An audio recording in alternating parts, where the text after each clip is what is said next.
Olá, meus irmãos. Deus abençoe cada um de nós. Nós decidimos gravar esse podcast, o primeiro podcast, falando sobre evangelização hospitalar. Claro que nós estamos nos preparando para a formação das turmas do curso de evangelização hospitalar, curso gratuito. Então, nesse nosso primeiro podcast, nós queremos esclarecer algumas dúvidas, expor alguns assuntos e, logo depois de expor alguns assuntos, esclarecer algumas dúvidas dos irmãos. Os irmãos ficam à vontade para comentar, para perguntar, e nós vamos responder no tempo necessário cada um dos irmãos para que não haja dúvida sobre a evangelização hospitalar. Nesse primeiro podcast, nós vamos falar sobre 4 assuntos ligados inicialmente, a primeiro momento que você vai evangelizar no hospital. O título do nosso podcast é Quem devemos evangelizar e como devemos estar. Então, vamos dividir em 4 pontos. Primeiro, quem são e como estão as pessoas dentro de um hospital. Segundo ponto, reconhecer quem são e como estão é o primeiro passo para uma evangelização eficaz. Terceiro, como eu devo estar para fazer uma evangelização eficaz. E o 4º ponto, devo transformar o meu propósito de evangelizar em ação. Eu tenho vontade de evangelizar em hospitais e eu faço. Eu vou até lá e eu evangelizo. Eu preciso atender esse chamado. Então vamos ao primeiro ponto. Perdoe minha voz, estou um pouquinho rouco devido a um resfriado, mas estamos aqui trabalhando. Primeiro ponto. Quem são e como estão as pessoas dentro de um hospital? Nesse exato momento, nós temos 3 tipos de pessoas dentro do hospital. Em primeiro lugar, nós temos os funcionários do hospital, que é a direção, os administrativos, o pessoal da limpeza, técnicos de enfermagem, enfermeiros e médicos. Temos os funcionários do hospital. Primeiro tipo de pessoa que existe dentro do hospital, que você vai encontrar dentro do hospital, que você vai encontrar do lado de fora, são essas pessoas, tá bom? Os funcionários do hospital. Depois, nós vamos encontrar os acompanhantes, que são as pessoas que estão ali no hospital para acompanhar o paciente, familiar, às vezes um vizinho, um conhecido, um irmão da igreja, enfim, esse é o segundo tipo de pessoas que nós vamos encontrar dentro do hospital. O terceiro tipo de pessoa é o paciente, é o enfermo em si. Também vão estar ali no hospital o paciente, que logo a pessoa fica doente, ela corre para o hospital, ela vai ser atendida. Então, são 3 tipos de pessoa. Qual é a grande diferença desses 3 tipos de pessoa? É a diferença como você vai abordar esses 3 tipos de pessoas. Necessário você identificar. Não é difícil você identificar. Pelo nosso costume, pelo nosso tempo em que nós passamos dentro do hospital, eu já fui diretor administrativo de 2 hospitais e faço capelania há mais de 20 anos e eu posso explicar a vocês. É simples, não é difícil você identificar. Como é que eu identifico um funcionário? Se ele não tiver de uniforme, em geral, o funcionário, quando chega na unidade hospitalar, ele está sempre com uma mala, está sempre com uma bolsa, está sempre com alguma coisa pesada, porque ele vai fazer o seu plantão. Quando sai, é a mesma coisa. Então, se você vê alguém lá com uma malinha, com uma mochila, alguma coisa parecida, andando em grupo ou andando sozinho, certamente é um funcionário do hospital. Quando você vê alguém que está com uma aparência aflita, em geral, com as mãos em movimento ou no bolso, uma aparência preocupada, essa pessoa é o acompanhante. É o acompanhante ou a pessoa que veio trazer o enfermo até o hospital. Você vai notar que há uma tensão nessa pessoa, você vai notar que há um olhar meio vazio, um olhar meio preocupado, de não saber o que fazer. O olhar do funcionário já é um olhar mais objetivo, já é uma meta clara, ele sabe por que ele está ali. O acompanhante, ele não vai estar com esse olhar, ele vai estar com um olhar duvidoso, preocupado e assim por diante. Já o enfermo é fácil reconhecer, a pessoa que está sentindo dor, é a pessoa que está ali recolhida, encolhida, preocupada, aflita, muitas vezes andando de um lado para o outro, ela está passando mal. Se ela não estiver numa maca, ela está passando mal, ela vai demonstrar isso, claramente você vai entender. Por que eu preciso conhecer esses 3 tipos de pessoas? Para que a abordagem, como eu disse, ela seja objetiva, uma abordagem objetiva. Mais para frente nós vamos falar de abordagem, né? Vamos primeiro apenas conhecer esse ambiente, esses 3 tipos de pessoas, 3 tipos de personalidades que estarão ali dentro do hospital. Mais tarde vamos falar de abordagem. Então, e como estão essas pessoas? Aí que está, como estão essas pessoas? O funcionário, ele pode ser que ele não dê atenção à sua evangelização. Por quê? Se ele estiver chegando, ele está com pressa de pegar no plantão. Se ele estiver saindo, ele está com pressa de ir para casa. Então, é muito raro que se consiga um relacionamento, uma conversa com um funcionário do hospital. É muito raro, não é impossível, mas é raro. E devemos entender também que abordar um funcionário na sua chegada, eu posso estar atrasando o plantão dele. Eu preciso ser ético, eu estou evangelizando, mas eu preciso ser uma pessoa ética. Eu digo isso para vocês que, como eu fui administrador hospitalar, trabalhei tempo dentro da unidade hospitalar, eu posso dizer para você que isso seria um impedimento para a sua evangelização. No momento que você vai conversar com um funcionário, você pode ser mal interpretado, né, por aquele funcionário. Então, devemos ter o máximo de cuidado com isso, para que isso não cause um constrangimento até para o seu trabalho. Em segundo lugar, nós vamos abordar o acompanhante do paciente. Esse aí talvez seja o maior alvo da evangelização. Por quê? Em geral, o acompanhante do paciente ele não entra para o primeiro atendimento, ele sempre fica do lado de fora. Aí é que está a grande sacada, o grande momento que você vai até ali e você vai falar com essa pessoa, a pessoa que está ali esperando resposta acerca do paciente que trouxe. Aí é a oportunidade que você tem. As pessoas que estão acompanhando os pacientes são as pessoas mais propícias a receber uma evangelização eficaz, a receber uma evangelização objetiva, você poder desenvolver um relacionamento de fé. Mais tarde daqui a pouco eu vou falar para vocês o que é relacionamento de fé. Você falar para a pessoa, você consolar, até fazer uma oração por aquela pessoa, a pedido dela ou uma sugestão sua. É bem interessante, porque quando nós vamos evangelizar em hospitais, essas são as pessoas mais disponíveis, que são os acompanhantes dos enfermos. Talvez seja o nosso foco do evangelismo maior, seja esses acompanhantes dos enfermos.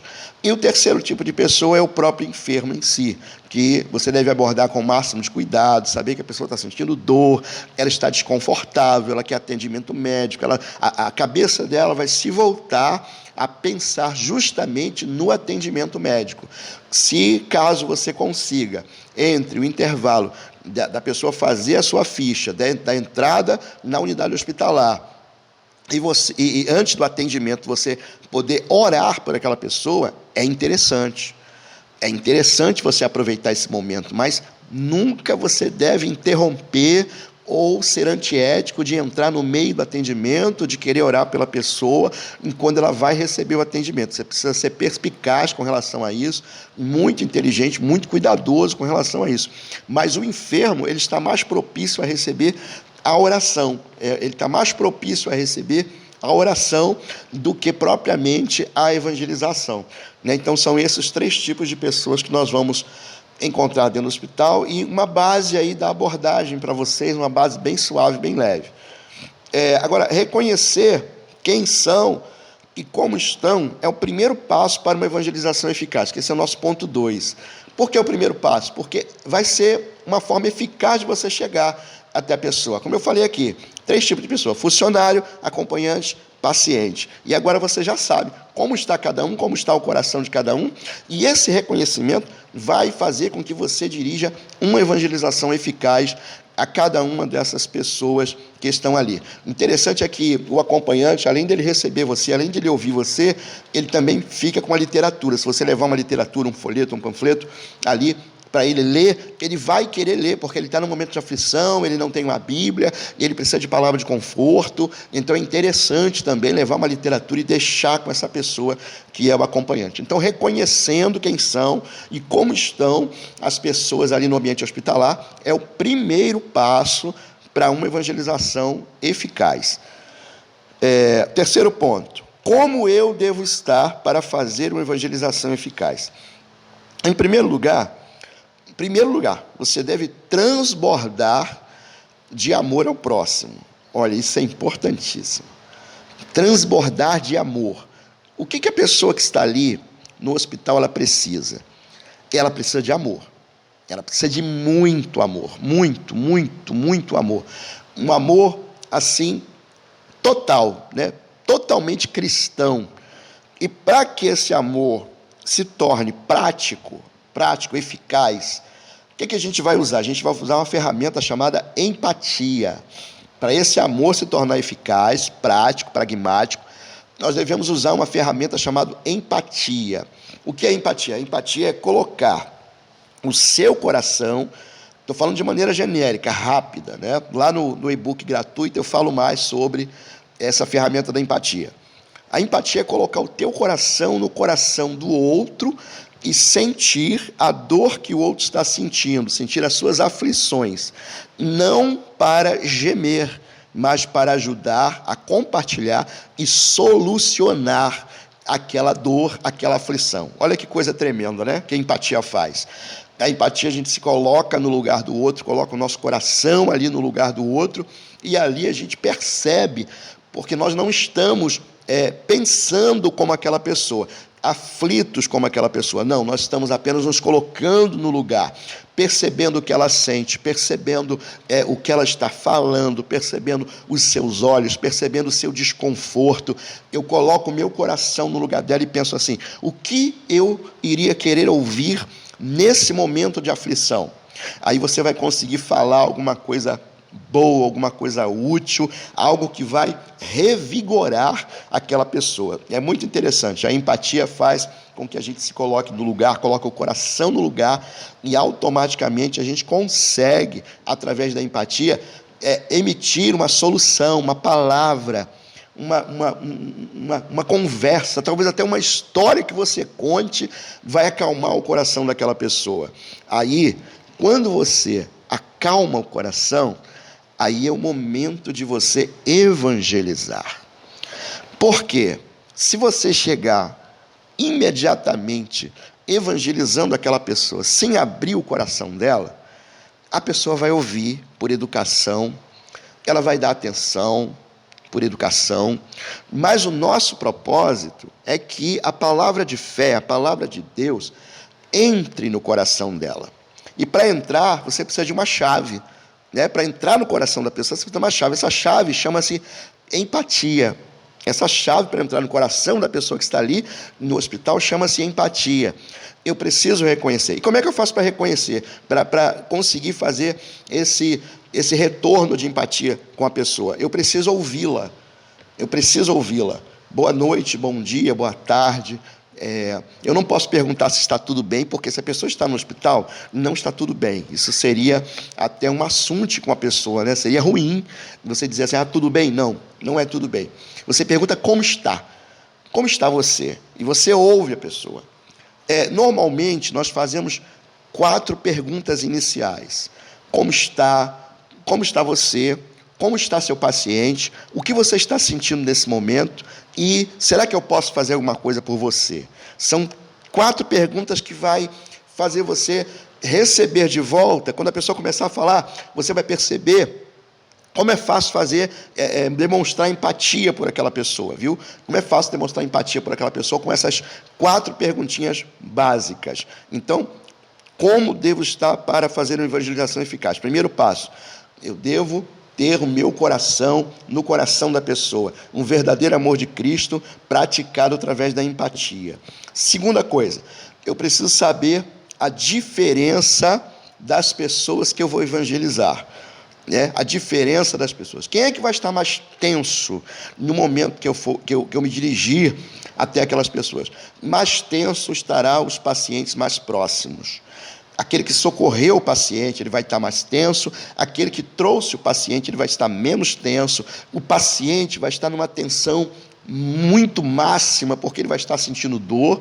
E a equipe do hospital, a equipe de funcionários, ela vai ter uma tensão diferente, uma tensão meio que vai parecer que não querem te dar atenção. Viu? É por isso que você precisa observar muito quando você for evangelizar alguém da equipe de profissionais, você tem que observar muito o momento que ela está vivendo, o momento que ela está passando ali, né? Aí você faz algumas perguntas, usa da empatia, mas saber essa diferença entre as pessoas, entre as tensões e as dores que elas estão sentindo, é super importante. Eu chamo dessas dores, principalmente das dores do paciente, do acompanhante, de dor na alma. É a dor na alma. E a pessoa que vai evangelizar, ela precisa entender essa dor na alma. Quarto lugar, transformar o seu propósito, a sua vontade de evangelizar em hospitais em ação. Você precisa ir. Qual é o meu primeiro conselho? Não vá sozinho, tá? Não evangelize em hospitais sozinho. Faça uma equipe de no mínimo 2 pessoas. No mínimo 2 pessoas. Vai até ali acompanhado. Vocês precisam conversar entre si, orar entre si antes da evangelização. Tá bom? Não vá sozinho. Não vá sozinho. Diferente do capelão, o evangelizador hospitalar, ele não pode ir sozinho. O capelão já é uma missão que ele consegue fazer sozinho por causa do preparo. O preparo do capelão é muito fundamentado, a capelania é uma coisa bem mais fundamentada do que a evangelização. Né? Então, não desprezando o evangelizador de forma nenhuma, a missão é a mesma, é o preparo que é diferente. Então, em primeiro lugar, não vá sozinho, vá sempre, procure uma pessoa para te acompanhar, chama alguém para fazer o curso conosco, envie esse podcast para alguém, para a pessoa ouvir e também se preparar junto com você. Um dos maiores erros que eu encontro na evangelização hospitalar, sabe qual é? É a pessoa chegar até o enfermo e dizer assim: você quer que eu ore por você? Você quer receber uma oração? E a pessoa ora e pronto. Ora e pronto. Amados, a oração é maravilhosa, a oração é eficaz, a oração é linda. Porém, se você observar como Jesus trabalhava, não era isso que ele fazia. Não era isso que ele fazia. Jesus sempre desenvolvia um relacionamento com aquela pessoa. Nós, ainda mais, precisamos desenvolver um relacionamento que eu chamo de relacionamento de fé. O que é relacionamento de fé? É quando você consegue demonstrar Cristo para a pessoa através das suas atitudes. Como eu falei, empatia é amor posto em prática. E essa empatia vai mostrar para a pessoa o quanto você a ama, o quanto você tem carinho por ela, o quanto você tem atenção sobre a vida dela. E isso vai ser maravilhoso, porque através desse relacionamento de fé, a pessoa vai ver Cristo na sua vida. E ela vai abrir o coração para receber a palavra que você tem. Esse relacionamento de fé é extremamente interessante. Que momento você deve orar pela pessoa? Depois que você desenvolver o relacionamento de fé, você falar do nosso Senhor Jesus Cristo para ela, você explicar que Ele é o Salvador, que Ele perdoa pecados, como evangelizando você já sabe como é que é evangelismo normal, e evangelizando em hospitais, faça essas 4 perguntas que eu falei, e depois você imediatamente fale, né? Identifique-se com a pessoa através das 4 perguntas, use da empatia, e depois você vai aplicando ali a fé, falando sobre a fé, falando sobre o Salvador, falando sobre o conforto no Espírito Santo e as demais coisas que você já conhece no evangelismo prático. Então é importante você entender que comece essa evangelização com o coração aberto. Né? Você deve transformar o teu desejo de evangelizar em algo eficaz. Eu vou até lá, eu quero e eu vou fazer. Eu quero e eu já tenho aqui alguma base de como fazer. É importante você começar, você ir lá e evangelizar. Ainda que você não entre no hospital, tá? As primeiras vezes que você vá. Por quê? Porque entrar no hospital é uma tarefa que eu classifico como última fase da evangelização hospitalar. Qual é a primeira fase? A primeira fase é falar com as pessoas que estão acompanhando, as pessoas que estão do lado de fora. Olha, tem muita gente do lado de fora do hospital precisando ouvir a mensagem da salvação. Quando nós vamos fazer evangelismo em hospitais, é interessante dizer isso, evangelização em hospitais, é importante saber que o propósito inicial não é entrar no hospital, mas sim abordar as pessoas que estão do lado de fora das enfermarias, do lado de fora do hospital, e que estão no momento de extrema tensão, e a palavra de fé vai restaurar aquela pessoa, e quem sabe algumas delas não vão se decidir pelo Evangelho, se decidir a aceitar Jesus ou se consertar na igreja ou algo parecido. O mais importante de tudo é que você vai plantar a semente. Você vai plantar a semente de fé, você vai plantar a semente de esperança, e você vai mostrar para elas que ali também Jesus está e busca elas, né? Busca as almas através de vocês, através do evangelizador, através da nossa vida. Eu espero que esse podcast tenha sido esclarecedor. Demorou um pouquinho nós falarmos tudo, mas é porque é muito assunto para tratar, e nós estamos começando agora com vocês, e eu espero que tenha sido esclarecedor. Que Deus possa abençoar. Vamos fazer a obra nos hospitais. Nos últimos dias, nas últimas semanas, há mais pessoas visitando hospitais do que visitando igrejas. E nós precisamos alcançar essas almas. Deus os abençoe poderosamente.